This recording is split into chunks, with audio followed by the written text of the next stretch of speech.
ఇక్కడ ఒక ఉదాహరణ ఈ బ్రిడ్జే. ఎందుకంటే ఎప్పుడు వర్షాకాలం వచ్చినా ఈ ప్రాంత ప్రజలందరూ కూడా ఇబ్బంది పడుతుంటారు. ఎందుకంటే సరళసాగర్ గేట్లు ఓపెన్ అయినప్పుడల్లా అక్కడ నుంచి పైనుంచి నీళ్లు రావడం, బ్రిడ్జ్ దాటకపోవడం వల్ల ఇక్కడ ఉన్న ప్రాంత ప్రజలందరూ కూడా ఆ బ్రిడ్జ్ నీళ్లు వచ్చినప్పుడల్లా ఇబ్బందులు పడుతూ నానా యాతన పడ్డ విషయం మన అందరికి తెలుసు. చాలా ఇబ్బందులు పడ్డారు అందరూ కూడా. అసలు దాటనీక పోయి మీకు అందరికి కూడా తెలుసు, 2 ఏళ్ల క్రితము ఈ బ్రిడ్జ్ దాటుతుండగా ఒకటే రోజు 3 చనిపోయారు కుటుంబంలో. తర్వాత ఇంకొకరు మొత్తం 4. ఆ 3 చనిపోయిన రోజు నేను అప్పుడు ఎమ్మెల్యేగా లేను. కాంగ్రెస్ పార్టీ నాయకులుగా ఈ ప్రాంత ప్రజలందరితో కలిసి ఆ బ్రిడ్జ్ కాడికి వచ్చి వర్షం పడుతుంది ఆ రోజు. దాదాపు 3 గంటలు నేను ఆ వర్షంలో కూర్చొని ధర్నా చేసిన ఆ రోజు.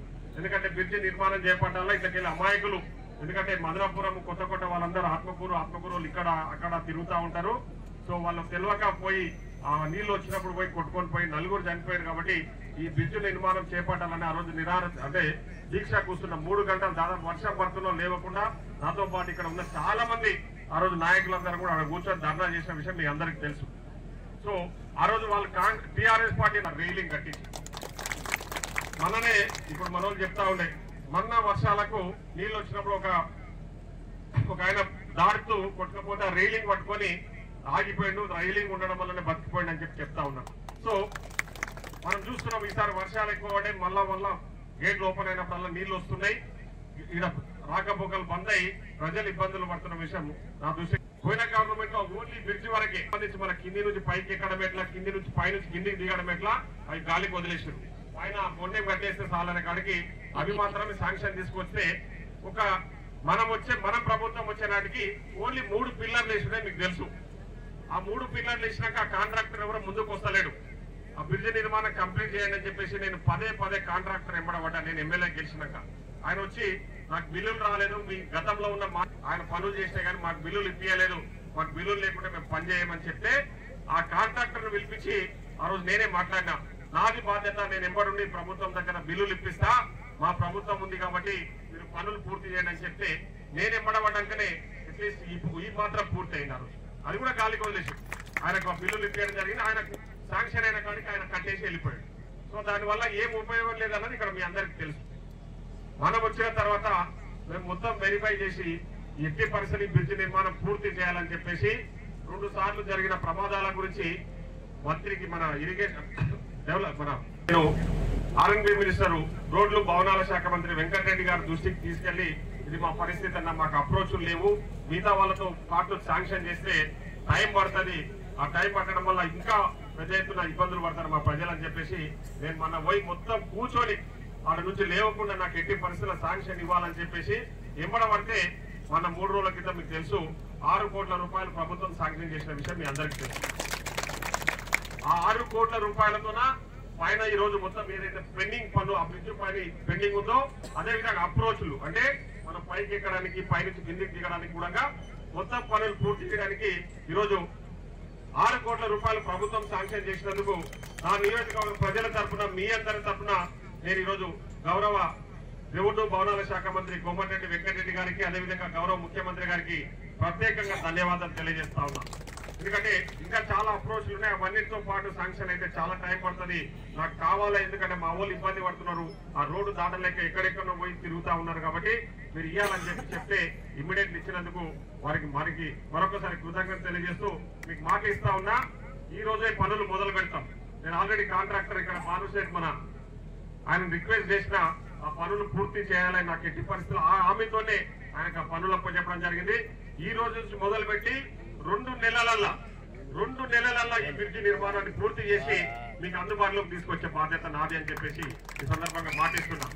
ఈ 2 నెలలలో కూడా ఇక్కడ ఆపద ఏమైనా వస్తే కూడా దగ్గరుండి మిమ్మల్ని ఇబ్బంది లేకుండా చూసుకునే బాధ్యత నేను తీసుకుంటా అని చెప్పి తెలియజేస్తూ ఒక 2 నెలలు, ఎందుకంటే పనులు పూర్తిగా కంప్లీట్ కావడానికి నేను నిన్ననే కూర్చొని ఆయన కాంట్రాక్టర్ గారితో మాట్లాడితే సార్ నాకు 2 నెలల సమయం లేదా 2 నెలల మీ బ్రిడ్జి నిర్మాణం పూర్తి చేస్తా అని చెప్పి నాకు మాట ఇచ్చిండు. నేను మీకు మాట ఇస్తా ఉన్నా.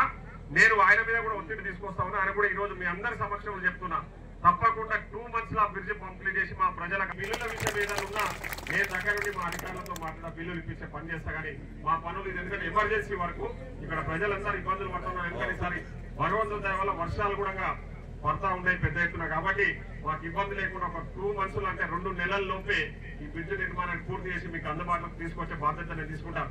ఇవే కాకుండా ఇంకా చాలా కార్యక్రమాలు ఉన్నాయి, చాలా చేయాల్సింది ఉంది, చేసింది ఇంకా ఉంది, ఇంకా చేయాల్సింది కూడా చాలా ఉన్నాయి. తప్పకుండా మీ ఆశీర్వాదంతో చేయడమే అంటే పని చేయడమే లక్ష్యంగా ఈరోజు రాజకీయాలకు వచ్చిన వ్యక్తిగా మీకు మాటిస్తా ఉన్నా. ఎక్కడ ఏ ఇబ్బందులున్నా మీకు అక్కడ జిఎంఆర్ ఉన్నాడనే విషయాన్ని మర్చిపోవద్దని చెప్పేసి తెలియజేస్తూ, తప్పకుండా ప్రజలకు ఏవైతే మాటలు ఇచ్చినామో, ఏవైతే హామీలు ఇచ్చినామో, హామీలు ఆల్రెడీ కొన్ని నెరవేర్చడం, ఇంకా 1-2 మిగిలిపోయినాయి, అవి కూడా తప్పకుండా నెరవేరుస్తామని చెప్పి మాటిస్తూ, ఈరోజు ఇంకా మదనపురానికి సంబంధించిన ఏ అభివృద్ధి పనులైనా కూడా ఆటంకం లేకుండా పూర్తి చేస్తాం. ఈ రోడ్డు కూడా ముఖ్యంగా మన గౌరవ మంత్రి గారు వాకిటి శ్రీహరి గారు ఈ మధ్య కాలంలో మీకు అందరికీ తెలుసు, ఆయన మంత్రి అయిన తర్వాతనే నేను నాతో కూడా కాన్సెంట్ తీసుకొని జూరాల దగ్గర కొత్తగా బ్రిడ్జ్ శాంక్షన్ చేయించాడు. మీకు అందరికి కూడా తెలుసు, దాదాపు 120 కోట్లు అనుకుంటా. 120 కోట్లతోన జూరాల అంటే ఆత్మకూరు పైన జూరాలు ఉంటది. ఆ బ్రిడ్జ్ పూర్తయి ఆ బ్రిడ్జితో పాటు గద్వాల పోవడానికి, గద్వాల నుంచి ఇక్కడ బ్రిడ్జ్ ఒకటే కాదు, అక్కడ నుంచి రోడ్డు కూడా, ఈ రోడ్డు కూడా వెడల్పు చేస్తారు. సో ఈ రోడ్డు కూడా అప్పుడు కొత్త వరకు వెడల్పు అవుతుంది. సో ఈ ప్రాంతం అంతా కూడా ఈ రోడ్ అంతా కూడా డెవలప్ చేయడానికి మంత్రి గారు కూడా పెద్ద ఎత్తున ప్రయత్నం చేస్తూ ఆల్రెడీ 120 కోట్ల రూపాయలు శాంక్షన్ అయింది. ఆ బ్రిడ్జ్ నిర్మాణానికి శంకుస్థాపన కూడా నాకున్న సమాచారం ఏంటంటే ముఖ్యమంత్రి గారు ఆ బ్రిడ్జ్ శంకుస్థాపనకు వస్తున్నట్టు తెలుసు నాకు. ఎందుకంటే మొన్ననే నేను గౌరవ మంత్రి శ్రీహరి గారు కూడా ముఖ్యమంత్రి గారిని అడిగినాము, అక్కడికి వస్తామని చెప్పారు. సో అక్కడికి వచ్చినప్పుడు కూడా ఇంకా ఏదైనా మన అభివృద్ధి గురించి ముఖ్యమంత్రి గారి దృష్టికి తీసుకెళ్దాం. మీకు అందరికీ తెలుసు కురుమూర్తి స్వామి మనందరి ఇలవేల్పు. మనం రేపు పొద్దున 26వ తారీఖున బ్రహ్మోత్సవాలు స్టార్ట్ అవుతా ఉన్నాయి. ఆ రోజు ముఖ్యమంత్రి గారిని మొదటిసారిగా ముఖ్యమంత్రి గారిని తీసుకొస్తే వచ్చిన వెంబడే 110 కోట్ల రూపాయలు శాంక్షన్ అయించిండు. ఇప్పుడు ఆ పనులు నడుస్తా ఉన్నాయి. వచ్చే సంవత్సరం నాటికి ఆ పనులన్నీ పూర్తయితే వచ్చే బ్రహ్మోత్సవాలకు ఈ జాతరకు కూడా వచ్చే జాతరకి ముఖ్యమంత్రి గారితో నేను మాట కూడా తీసుకున్నా, పనులు పూర్తి చేస్తా, మీరు అక్కడికి రావాలి ఖచ్చితంగా అని చెప్తే ఆయన మాట ఇచ్చిండు. సో ఆ ప్రాంతాన్ని కూడా పెద్ద ఎత్తున ఆధ్యాత్మిక కేంద్రంగా తీర్చిదిద్దే బాధ్యత కూడా నేను తీసుకున్నా, తప్పకుండా చేసి తీరుతా. ఈ ప్రాంతం అంతా కూడా ఎందుకంటే ఇక్కడ ఉన్న వాళ్ళందరూ కూడా చాలా మంది పేదవాళ్ళందరూ తిరుపతి పోలేని వాళ్ళందరూ కూడా మాకు ఇక్కడే తిరుపతి వెంకటేశ్వర స్వామి అని చెప్పేసి మనమందరం పోయి ఆ వెంకటేశ్వర స్వామిని మొక్కుతుంటాం. సో కాబట్టి చాలా మంది పైకి ఎక్కలేక ఇబ్బందులు పడతా ఉన్నారు. వాళ్ళందరూ కూడా వచ్చే జాతర వరకు రోడ్ వేయించేసి వాళ్ళు కూడా పైకి పోయి దర్శనం చేసుకునే విధంగా అక్కడ ఇంకా చాలా డెవలప్మెంట్స్ వచ్చేది ఉంది. అవన్నీ కూడా చేసి తీర్థమని తెలియజేస్తూ ఇక్కడ ఈ కార్యక్రమంలో పాల్గొన్న వాళ్ళందరూ కూడా మరొకసారి పేరున హృదయపూర్వక ధన్యవాదాలు తెలియజేసుకుంటూ సెలవు తీసుకుంటాం. చాలా సంతోషంగా ఉంది. నేను ఈ ప్రాంతానికి ఎమ్మెల్యేగా ఉండి ప్రజలు ఎదుర్కొంటున్న సమస్యలను పరిష్కారం చేస్తూ ముందుకు పోతా ఉన్నా. దానికి ఆ సమస్యల పరిష్కారానికి పూర్తిగా సహకరిస్తున్న గౌరవ ముఖ్యమంత్రి శ్రీ రేవంత్ రెడ్డి గారికి, అదేవిధంగా ఈరోజు సమస్య ఆ బ్రిడ్జి నిర్మాణానికి పూర్తి స్థాయిలో సహకరించిన గౌరవ ఆర్ఎండ్బి శాఖ మంత్రి పెద్దలు కోమటిరెడ్డి వెంకటరెడ్డి గారికి మరియు అధికారులందరికీ కూడా పేరున హృదయపూర్వక ధన్యవాదాలు తెలియజేస్తా ఉన్నాం. ఎందుకంటే ఈ బ్రిడ్జి అనేది చాలా మెయిన్ యాక్సెస్ కొత్తకోట నుంచి ఆత్మకూరు పోయే ప్రజలందరికీ, అదేవిధంగా ఈ ప్రాంతం గుండా మద్దతు పోయే వాళ్ళందరికీ కూడా. కానీ గత ప్రభుత్వంలో 10 సంవత్సరాల పాటు వాళ్ళ అధికారంలో ఉండి ఈ బ్రిడ్జి నిర్మాణాన్ని పూర్తిగా గాలికి వదిలేసారు. గతంలో జస్ట్ ఎలక్షన్స్ 1 year బిఫోరు ఇక్కడ ఒక పెద్ద ప్రమాదం జరిగిన విషయం మీకు అందరికీ తెలుసు. పైనుంచి వాటర్ రావడం వల్ల దాదాపు 4 వాటర్లో కొట్టుకుపోయి చనిపోయిన విషయము. ఆ రోజు నేను ప్రతిపక్ష నాయకుడిగా ఇక్కడికి వచ్చి ధర్నా చేసిన విషయం మీ అందరికీ కూడా తెలుసు. ఆ రోజు నేను అప్పుడున్న ప్రభుత్వం మీద ఒత్తిడి తేవడము, అప్పుడున్న అధికారుల మీద ఒత్తిడి తేవడంలో అప్పటికప్పుడు తాత్కాలికంగా రైలింగ్ కూడా నిర్మించిన విషయం మీ అందరికీ కూడా తెలుసు.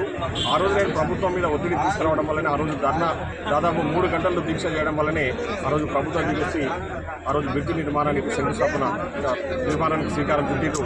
కానీ ఓన్లీ సగం అంటే అసంపూర్తిగా మాత్రమే వాళ్ళు ఆ శంకుస్థాపనలో చేసి ఆ పనిని తీసుకొచ్చింది తప్ప పూర్తి నిర్మాణానికి సంబంధించి బ్రిడ్జి నిర్మాణానికి సంబంధించిన అనుమతులు తీసుకురాలేదు.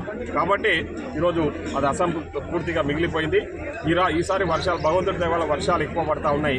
ప్రజలందరూ మళ్ళీ ఇబ్బంది పడతా ఉన్నారు. దాన్ని దృష్టిలో ఉంచుకొని నేను గౌరవ ముఖ్యమంత్రి గారికి, అదేవిధంగా మంత్రి గారి దృష్టికి తీసుకెళ్లి ఈ అప్రోచెస్ తర్వాత పెండింగ్ పనులకు సంబంధించిన ఒక 6 కోట్ల రూపాయలు శాంక్షన్ చేయడం చెప్తే తక్షణమే శాంక్షన్ చేసారు. సో 6 కోట్ల రూపాయలకు సంబంధించిన పనులన్నీ కూడా ఇప్పుడే ప్రారంభించడం జరిగింది. 2 నెలల్లోనే ఈ బ్రిడ్జ్ నిర్మాణాన్ని పూర్తి చేసి చేసి ఈ ప్రాంత ప్రజలకు పూర్తిగా అందుబాటులోకి తీసుకొస్తామని ఇక్కడ ఇబ్బందులు లేకుండా చూసుకుంటామని చెప్పేసి ఈ సందర్భంగా తెలియజేస్తూ మరొకసారి ప్రభుత్వానికి మన ప్రజా ప్రభుత్వానికి ఈ సందర్భంగా కృతజ్ఞతలు తెలియజేస్తున్నాను. Thank you. తెలుగులో న్యూస్ కి ఫాస్టెస్ట్ యాప్ ఇప్పుడు టోటలీ న్యూ అవతార్లో జస్ట్ 5 seconds లో కంప్లీట్ న్యూస్. సోషల్ మీడియాలో ట్రెండ్స్ కి one stop solution. Live TV app voice search option తో ఇప్పుడే డౌన్లోడ్ చేయండి లేదా అప్డేట్ అయిపోండి. యాప్ లింక్ డిస్క్రిప్షన్ లో ఉంది.